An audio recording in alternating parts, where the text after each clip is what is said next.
Continuing on with lesson 16, we're still solving systems of substitution, but our problems are just going to get a little more difficult here. So maybe an extra step or two will be added. So as you can see for my first example, I don't have anything solved for y or solved for x, which means I don't have y equals or x equals. So that's the extra step that we have to add on. So I also want you to notice that in the top equation, this y right here is the only variable that doesn't have a coefficient. So that is the variable that we want to solve for, because that means it's going to be less work. It's going to be the easiest one. So our step number 1 is to solve for a variable.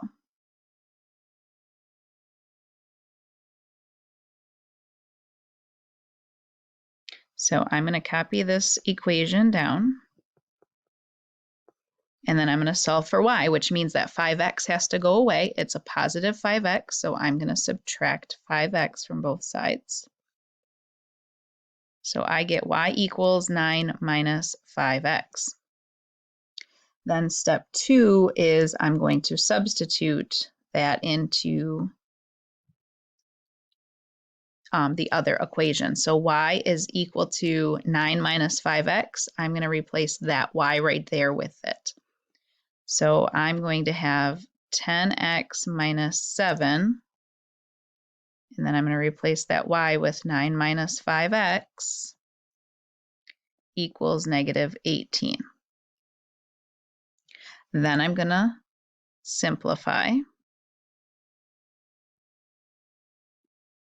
So I'm going to have 10x, negative 7 times 9 is going to be a negative 63, and negative 7 times a negative 5x is going to be a positive 5x. Then I can combine like terms. So 10x and 5x make 15x. And I still have that minus 63 equals negative 18. Then I'm going to add 63 to both sides. And 63 minus 18 is 45. And I'm going to divide by 15. So x is 3. So my answer, x is 3. Then I'm going to take that and plug it back into one of the originals. I'm going to pick the top one just because I think it looks easier. So I am going to do 5 times 3 plus y will give me 9. So 15 plus y equals 9. So I'm going to have to subtract 15 from both sides. And I'm going to have y equals negative 6. So negative 6 is our y value. And there we have our answer. Okay, so let me write this step up here. Step 4 is to solve. And then step 5 is to substitute again back into one of the originals. So just an extra step today, adding on solving for that variable before we can substitute. All right, next one, we have this system. And again, this y stands out because it doesn't have a coefficient. So I'm going to take that and I'm going to solve it for y. So I'm going to minus 7x from both sides. And notice it has a negative sign or a minus sign in front. So we have to bring that down with it. That is like a negative 1. So that means I have to divide everything by negative 1. And when that happens, we just change to opposites. So if we have negatives, then they become positive. Or if we have positives, they become negative. So y is equal to 10 plus 7x. So I'm going to plug that in for the y in the other equation. So I'm going to have negative 7x plus 5, and our y is 10 plus 7x, and this equals negative 6. Then I'm going to simplify. 5 times 10 is 50. 5 times 7x is 35x. Negative 7 plus 35 would give me 28x plus 50 equals negative 6. Then I'm going to subtract 50. So I'm going to have 28x, and I'm going to have negative 56 here. And divide by 28. So x is equal to negative 2. So we know that part of my answer. Now I'm going to plug that back into one of the original equations. So I think I'm going to pick the top again. And we're going to have 7 times negative 2 minus y equals negative 10. So that would be negative 14 minus y equals negative 10. And I'm going to add 14 to both sides. And I get negative y equals 4. And then remember that negative sign is like a negative 1, so we have to divide by negative 1. So y equals negative 4. And they cross at negative 2, negative 4. Our next system, I noticed that the x in the top equation does not have a coefficient, so that's the one I want to solve for. So x plus 3y equals 1. I'm going to minus 3y from both sides. So I get 1 minus 3y here for my x.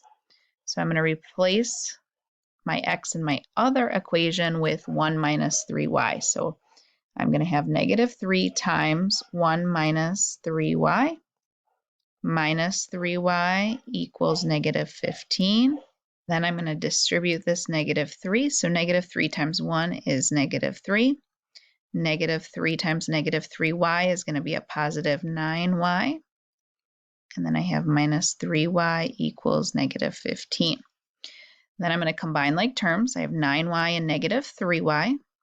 So I have negative 3. That would make a positive 6y. Then I'm going to add 3 to both sides. I'm going to have 6y equals negative 12. I'm going to divide by 6. So I get y equals negative 2. So I can start my ordered pair. Y is negative 2. I'm going to plug that back into one of my originals. I'm going to pick the top one. So I'm going to have x plus 3 times negative 2 equals 1. So x plus negative 6 equals 1. So I'm going to add 6 to both sides. So x equals 7. So these two lines cross at 7, negative 2. And for our last one, I have two y's, a y in both equations that do not have a coefficient. I'm going to pick the bottom one this time because it's a positive. The top is a negative, which would mean an extra step. So I'm going to solve this bottom equation by subtracting 8x from both sides. And I'm going to have y equals negative 14 minus 8x. And I'm going to take that and I'm going to plug it in for the y in the top equation. So I'm going to have negative 7x minus negative 14 minus 8x equals 13. Now this minus here is like a negative 1 that I have to distribute. So I'm going to have negative 7x plus 14 plus 8x equals 13. And then I'm going to combine like terms. Negative 7 and 8 would make 1x. So x plus 14 is equal to 13. Then I'm going to subtract 14 from both sides. And I get x is negative 1. So then I'm going to take that and I'm going to plug it back into one of the originals. I'm going to pick the bottom one. So 8 times negative 1 plus y equals negative 14. So negative 8 plus something gives us negative 14. I'm going to add 8 to both sides. So y would be negative 6. So these two lines would cross at negative 1, negative 6.